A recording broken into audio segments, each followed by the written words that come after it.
Welcome to Public Health on Call, a podcast from the Johns Hopkins Bloomberg School of Public Health.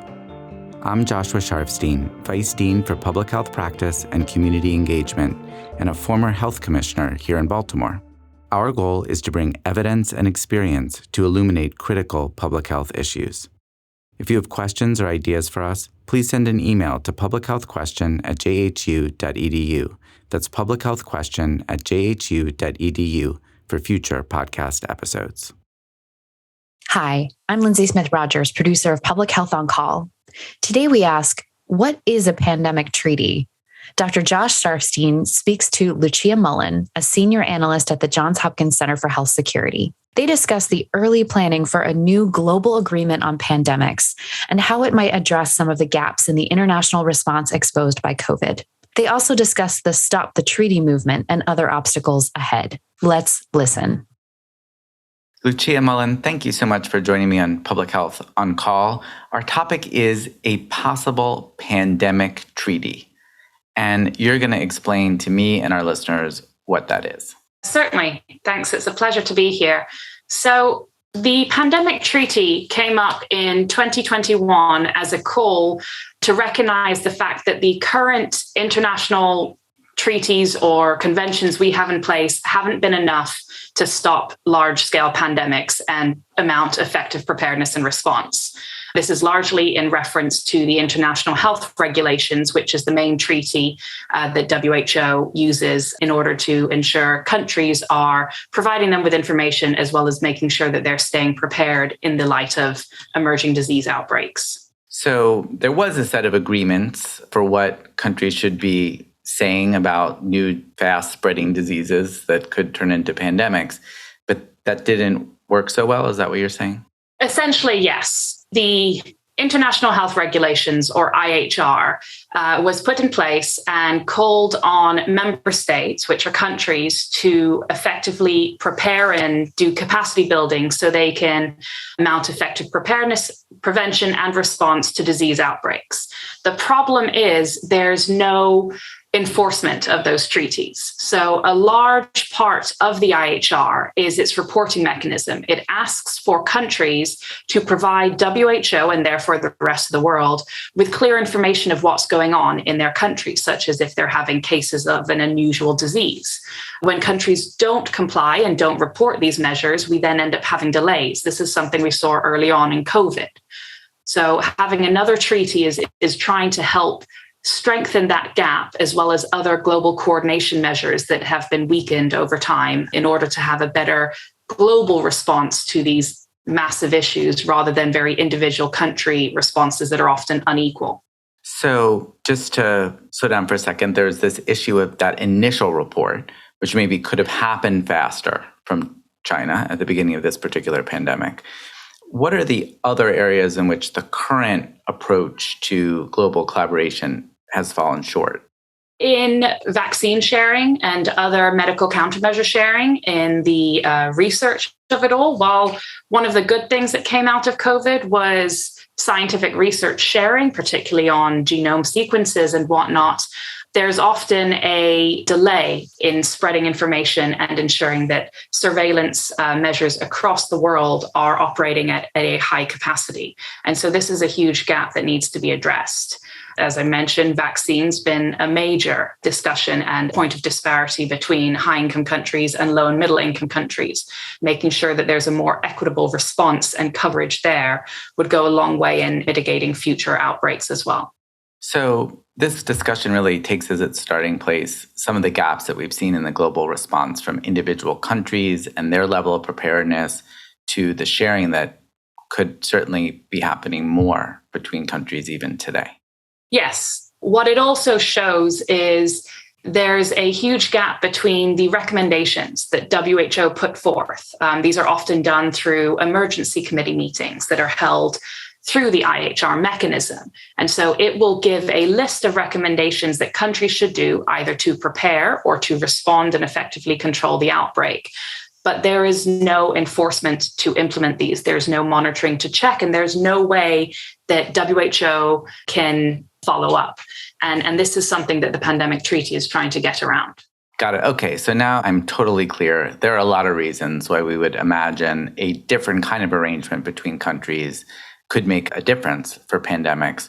What is this pandemic treaty about, and how is it getting organized?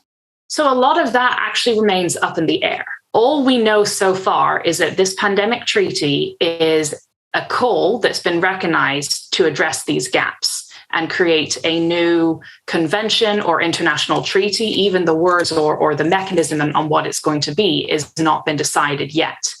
At the end of last year, at a special session of the World Health Assembly, which is the kind of decision-making body for the WHO and is run by its member states, it was recognized that this pandemic treaty should be further discussed. And that's why they created an intergovernmental negotiating body. This is made up of countries, and they are the ones that are kind of putting forth together as ideas of what the pandemic treaty would be, what powers it may hold, and what it wouldn't be.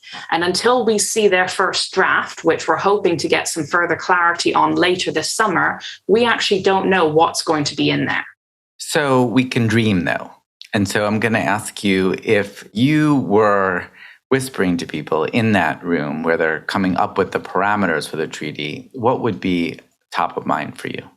I think the reporting mechanism is first and foremost the most important thing. As we said early on in COVID, we know there were massive delays in reporting. There was hindrance in trying to understand some of the information. And so making sure that there's very clear and recognized responsibilities that must be upheld by the member states would go a long way in making sure that the rest of the world is forewarned. I also think putting higher importance on those recommendations that are coming from WHO and having the member states themselves acknowledge the priority of those recommendations should also be highlighted. And by this, I mean, if we go back to the very early stages of 2020, when we knew that COVID was around, we didn't quite know what it was. We didn't know how it was spread yet, how big it would become. And it was very much still in China. There was lots of calls for other countries to start preparing themselves. And yet most of those calls were ignored. If there's a way that we could highlight the importance of that and make sure there are mechanisms in place that would start countries preparing for the eventuality of a pandemic, then I think it would put us in much greater stead going forward. Now, you mentioned earlier on that enforcement has been a challenge. You can call for people to do reporting and other steps. You can call for the countries to do their part, but if they don't do it, what's the consequence? How do you think that issue might be addressed in a treaty? Well, again, very lightly. And this is, I think, where a lot of misunderstanding is coming about with the pandemic treaty. WHO will never have the power to go in and make sweeping decisions themselves or any decisions that are sovereign based. This is always going to come from the countries themselves. What we need to recognize is that the countries have let the IHR become weak. They aren't responding to the IHR or upholding its regulations and rights as they did when it was originally ratified. And so if we're bringing in another pandemic treaty, there isn't going to be any implementing force to it in terms of WHO being able to call out countries and go in themselves and make sweeping decisions. The power is still going to be with the countries, but we need the countries to recognize that in order for it to be effective, they must uphold it themselves. So that's sort of like the rub, right? Because we've seen in the pandemic that countries are very focused on doing what is perceived as in that country's interest, not so much for the greater good. And I think probably there are a lot of countries that would fall under that course of behavior. If that's how people are going to act in a pandemic, and there's not, for obvious reasons, like you said, a clear enforcement mechanism, why pursue a treaty at all? I think because we've seen going at it alone hasn't been successful in any stretch of the imagination. And in many parts of this pandemic has prolonged or worsened certain surges itself. And so if we can come in and have the recognition, yes, of course, countries are going to have their own priorities and rights coming into it. But if they can recognize that in order to protect their own country, it serves in their best interest to support other countries, then that's how we can hopefully get a more globally coordinated and effective response. It's part of the idea that on a country by country basis, it's hard for the country to see the global interest. But if everybody's locking arms, they can see that if they work together, it's just going to be less of a problem for everyone. The pandemic will not be as impactful, and moving together is easier than calling on individual countries to do their part. Certainly. And, I think that goes back to the idea we often say we live in such a, internationally connected world. You can fly around the world in a matter of days versus what we had hundreds of years ago. And because of that, we need to have effective responses that are also looking at it and reacting from an international level rather than a national level.